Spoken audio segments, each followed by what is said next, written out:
என்ன பிரச்சனை உனக்கு? அதெல்லாம் தெரியாது, நீ உண்மையை சொல்லியே ஆகணும். சொல்ல முடியாது, போகலாம். ஏன் சொல்ல முடியாது என்கிட்ட?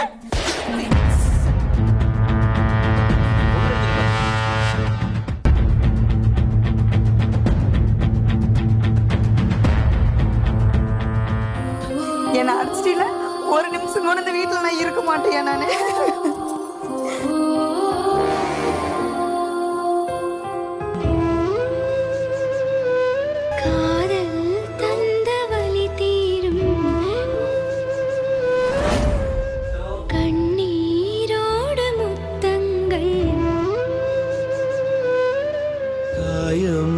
படும் வேளை